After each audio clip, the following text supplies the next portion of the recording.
Peut-on vraiment passer à travers les blessures quand on est un coureur ou est-ce qu'on doit faire avec? La course à pied est un des sports au plus gros potentiel de blessures, on ne peut pas se le cacher.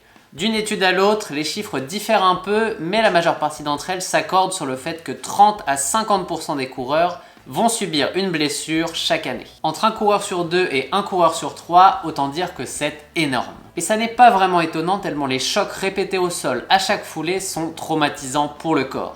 Mais en disant ça, on est fataliste, on imagine qu'on va forcément se blesser en courant. Et pourtant, dans les dernières années, je ne me suis pas du tout blessé alors qu'avant je me blessais tout le temps. Y a-t-il une raison à ça? C'est ce que je veux traiter aujourd'hui. Mais pour commencer, il faudrait déjà comprendre pourquoi on se blesse, quelles sont les raisons derrière les blessures et qu'est-ce qu'on doit faire pour les éviter au maximum. Tout est au final lié à la quantité de stress que l'on applique sur son corps. Car courir, quelle que soit l'allure, c'est générer du stress sur l'organisme. Et ce stress va s'accumuler foulée après foulée. Et vous le savez bien, pour l'expérimenter dans la vie, quand on est trop stressé, ça ne fonctionne plus. Quand on est sous un stress important, le corps n'est juste plus capable de fonctionner normalement. En course à pied, ça peut se traduire par de la fatigue, mais ça peut aussi se matérialiser par une blessure si le surplus de stress s'applique à une zone en particulier, et c'est ce qui arrive souvent. Le problème vient de faiblesse ou de déséquilibre que l'on a dans certaines parties du corps qui vont alors être soumises à un stress plus important et nous lâcher avant les autres. C'est pour ça que quand on est blessé à un endroit, prendre du repos et reprendre la course comme si de rien n'était n'est vraiment pas suffisant. Pour le moment, je voudrais que vous regardiez ce graphique pour vous expliquer ce qu'est le stress mécanique. Ici, vous avez deux lignes. En bas, celle du stress mécanique qu'il faut mettre sur le corps pour qu'il progresse. En dessous de ce niveau de stress, on ne se blessera pas, mais on ne progressera pas non plus. Et en haut, la limite maximale. Franchir la ligne rouge, c'est prendre un gros risque de se blesser. La courbe jaune matérialise le stress mécanique qu'un coureur applique sur son corps avec l'entraînement. Tant qu'on navigue entre la ligne verte et la ligne rouge, tout va bien. On s'entraîne, on récupère et on progresse grâce à cela. Si on prend le temps de récupérer correctement, à l'entraînement suivant, le stress est suffisamment descendu pour qu'on puisse s'entraîner sans souci. Les problèmes viennent quand on ne récupère pas assez ou qu'on enchaîne des entraînements générant un gros stress mécanique. Là, on va facilement passer au-delà de la ligne rouge et si ça ne garantit pas une blessure, on prend quand même un gros risque. Vous allez me dire que mon graphique n'a pas d'échelle et c'est bien normal.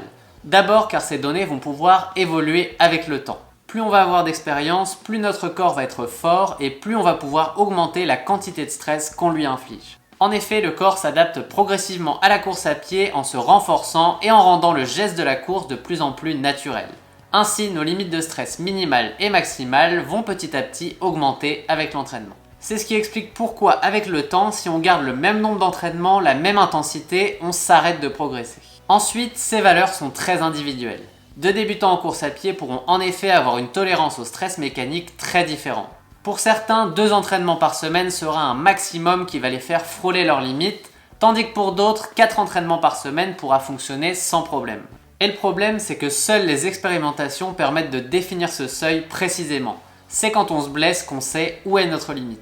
Enfin, il y a un point fondamental à prendre en compte dans la compréhension de ce qu'est le stress mécanique et pourquoi on va se blesser plus ou moins facilement. Le problème du corps humain, c'est que ce n'est pas une machine. Il ne se développe pas de manière parfaite. Nous avons tous nos petits déséquilibres qui peuvent perturber le mouvement de la course et générer des blessures. Et je ne parle même pas de nos activités quotidiennes qui ne font qu'empirer les choses. Rester assis toute la journée en est le meilleur exemple. La majeure partie d'entre nous avons par exemple une jambe plus longue que l'autre. Et ce n'est qu'un des nombreux facteurs qui peuvent influer sur la manière dont on court et générer un stress mécanique plus important sur telle ou telle structure. En gros, on peut très bien appliquer un stress mécanique tout à fait normal pour 99% des structures de notre corps. Mais un déséquilibre quelque part va nécessiter qu'une autre partie du corps compense ce déséquilibre et voit son propre stress mécanique multiplié.